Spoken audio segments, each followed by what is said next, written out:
Don't Worry Darling is the worst movie of 2022. Let's talk about why. Hey guys, I'm Carl. Welcome to my movie film show. Feel free to subscribe down below if you would like to. But today we're here to talk about Don't Worry Darling, the latest movie from Olivia Wilde. Now this movie recently has had a lot of press, a lot of negative press, and perhaps one of the strangest PR stunts, I guess, of all time. We'll get into the whole PR stuff around the movie later in the review. But as I stated right at the beginning, in my opinion, Don't Worry Darling is the worst movie of 2022. And already I've seen there's quite a divide on this movie. Some people hate it, some people love it, critics are panning it left, right and center, and audiences on Rotten Tomatoes are giving it a bit more of a chance. I've read some of the public reviews on Rotten Tomatoes on it, and I've read some of the positive critic reviews on it, and some people are very easily impressed. Now this movie, I'll give it its due. I mentioned in my first impressions short yesterday, the first hour or so is fine.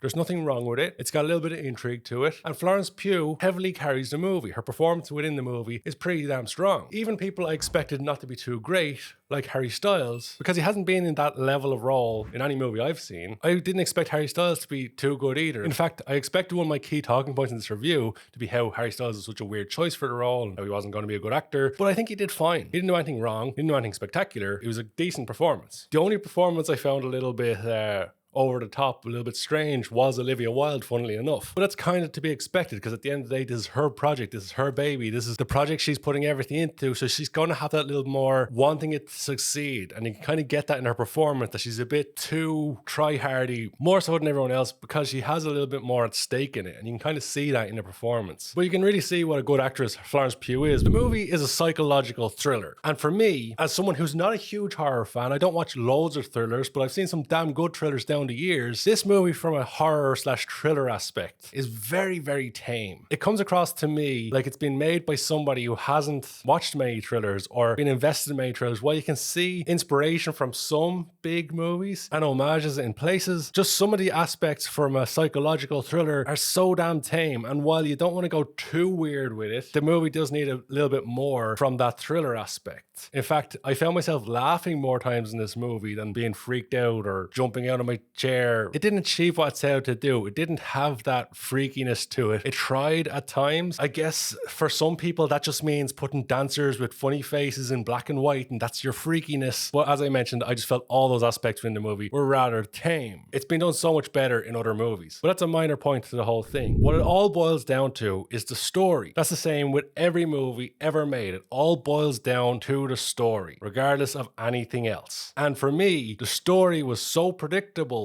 right from minute one. They set you into this world where everything just feels off. They've got this 1950s style, which I've already seen from some reviews, people going, oh, the film looked stunningly amazing, visually fantastic because this 50s setting and this 50s styles. I don't understand why people are so impressed by that, because it's so easy to achieve, especially when you're on a mega money budget from Hollywood. All you have to do is get some old-fashioned clothing, rent some cars, and get some knickknacks out of your grandparents' house, and you have a 1950s setting. It's a very easy thing to do, even for an indie filmmaker. So when big budget Hollywood movies do it and have that tone, have that setting in their movie, it shouldn't be enough to say, yeah, this movie's spectacular. It should always come back to the story and whether the story was good, interesting, and well told. But some people are very easily impressed by some visuals. I found this out with The Green Knight when that movie was completely terrible, but some people were like, yeah, but giants.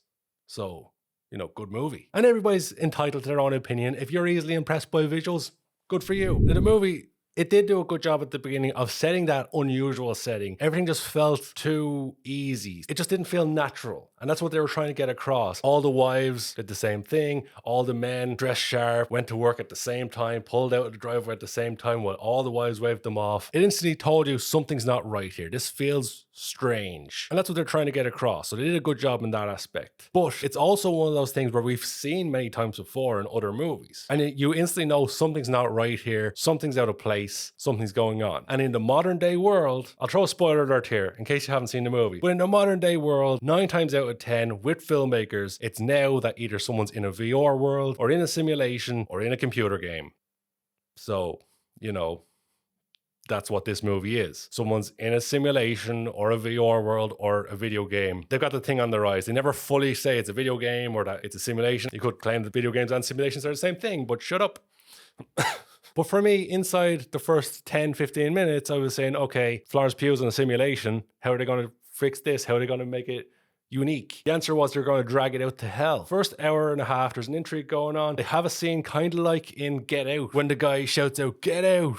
And, he freaks out and he tells the other guy to leave. They had the woman in this approach everybody and say, "We shouldn't be here. Something's not right." And Florence Pugh is looking at this woman and saying, "She's crazy. What's going on?" And then Florence Pugh starts getting her symptoms. Again, it's something we've seen quite recently in a different movie in a similar genre that was done better. The second hour is where the movie really suffers. Everything slows down and there's so many anticlimactic moments that could have been the ending, but it just, to me, felt like the movie just kept going and going and going. It's the longest 2-hour movie I've ever sat through in a movie theater. Spoiler alert here, again, just in case you haven't seen it and you're planning on seeing it, I'm going to talk about the ending, or most of the ending. We get to a point where she has a face-off with Harry Styles when she's been brought back into the world after initially being taken out of it, which alone, after the big reveal of she's been trapped in the simulation, could have been an ending. Then she has the face-off with Harry Styles and she kills Harry Styles after they have this makeup, and then he's hugging her and choking her, squeezing the life out of her, and she kills him. That could be a shock ending point. And then you have the unnecessary car chase, which, by the way, is one of the worst car chases I've ever seen in the movie. It's a moment that had me cracking up laughing, because the point when the two cars are side by side with Florence Pugh and the men in red are trying to grab her either side, comically like cartoon villains, just flailing their hands at her as she's trying to drive, and the other car for some reason is coming towards her and she just brakes, and then for some reason the three cars all come together even though they could have just easily passed each other. They're driving in a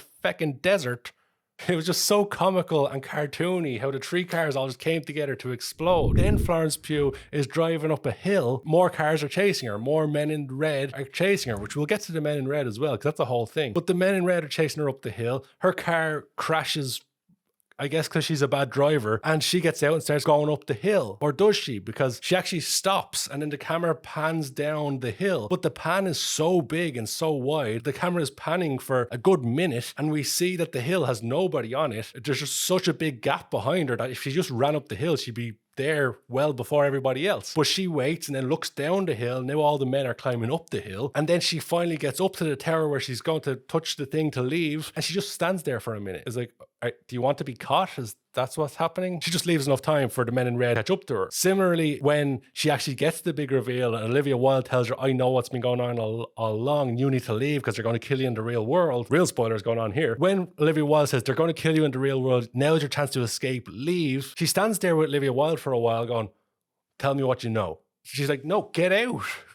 Run away. The people are coming. You don't have time for this." But then she goes and stands in the middle of the street just staring at everybody. Why didn't she just get in her car and leave? I'm sure there's a shock factor to her, but at the same time you're being told your life is at stake, you need to leave, but she hangs around to give time for the people to catch up to her. I guess for suspense. It just seemed idiotic from a character point of view. Florence Pugh's character has been the smarter person who's been figuring everything out all along, and all of a sudden at the end, she's an idiot who's waiting around for the people to catch her. And sure, from her character's perspective, she would be stunned. She would be trying to figure out what the hell's going on. But at the same time, if you're told your life is in danger, you need to leave, you leave. You don't stand around staring around at the world, talking to people like Olivia Wilde. And then even when she's running up the hill about to escape, she stops and watches the men climb up the hill. Then when she gets up to the door to leave, she stops and waits for the men to get up the stairs before she touches the door. Idiotic pacing, idiotic directing. Then you've got the whole thing where she's in the simulation. Her boyfriend in the real world has trapped her in the simulation so he can constantly be with her. Here's the thing. Why does nobody come looking for her in the real world? Why does her family not come looking for her? Why doesn't her co-workers come looking for her? Why does nobody in the world care that she's missing? That's completely idiotic in itself. And sure, the boyfriend could have reached out to the family and be like, "Oh, we're going on holiday," but eventually someone's going to come looking for her. You're gone long enough, people are going to come looking. Even if you don't know that many people in the world, there's always going to be someone comes looking. But no, he just has her trapped on the bed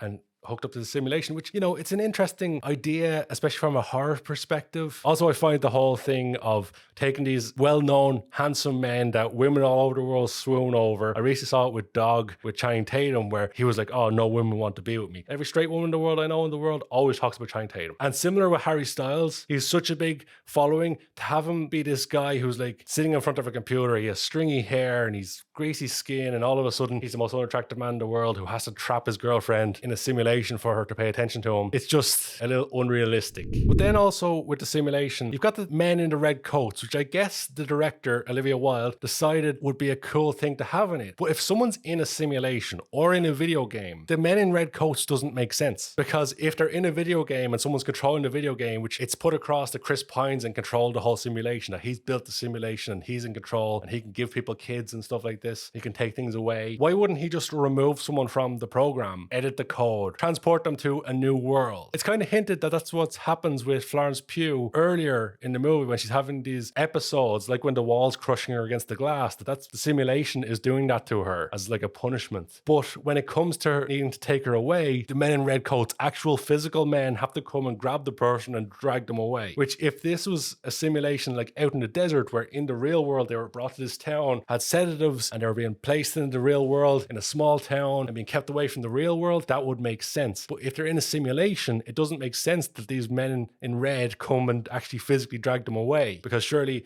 you would just do it through programming and have the world change around that person, edit the code of their character, because regardless of if they're in a simulation with a thing on their eyes, they're still a code in a program, they're still just playing a character. It showed a serious lack of knowledge of technology from the writer / director there. And perhaps the most entertaining part of this whole movie has been the whole PR stuff around the movie, because it's one of the most talked about movies of the year for all the wrong reasons. There's been so many stories coming out of the set of people being angry with each other, Florence Pugh and Olivia Wilde apparently not liking each other, reports of them actually screaming at each other on set. And that would kind of make sense, because I'm sure this type of movie, tensions are high, feelings are high, you've got to be in a weird frame of mind for a movie like this, so getting along with people isn't going to be the easiest thing. Then we had the whole Spitgate thing with Harry Styles and Chris Pine. Did Harry Styles spit on Chris Pine? It was certainly made to look like it, and I think that's the thing. When I watched Spitgate and Harry Styles allegedly spitting on Chris Pine, that's exactly what it looked like to me, is that he was made to look like he spit on Chris Pine, but he didn't actually spit on Chris Pine. In my opinion, it was a setup. It was made to look like that to get people talking, because all of a sudden with that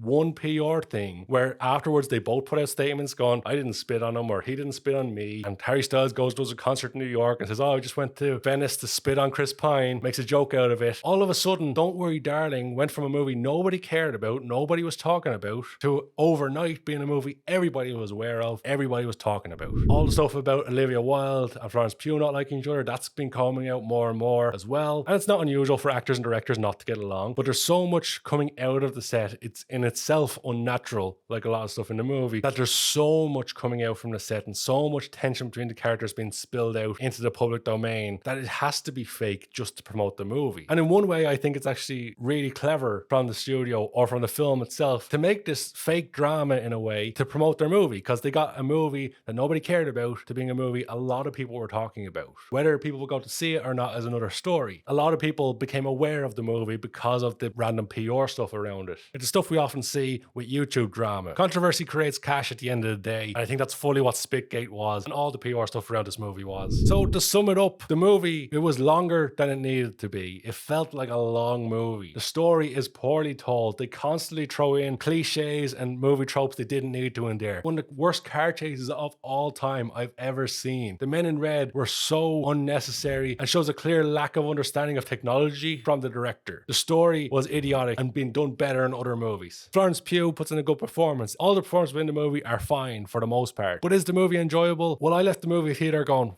what the hell did I just watch? From the worst way possible. All of the big reveals and the big twists we've seen before or you see coming a mile off. I've seen some bad movies this year, but this movie, Don't Worry Darling, takes the cake. So when it comes down to a rating out of 10 for Don't Worry Darling, I don't think it'll be a surprise to anybody. I'm going to give it a 0 out of 10. And whether you agree or disagree, I want to hear from you in the comment section below. A movie which I think is far better in this genre was Nope. I reviewed it fairly recently. It's right over there. I've got another video over there for you to check out if you want to check that one out too. Any interaction on the channel, likes, subscribes, or checking out more videos really helps the channel and it'd be greatly appreciated.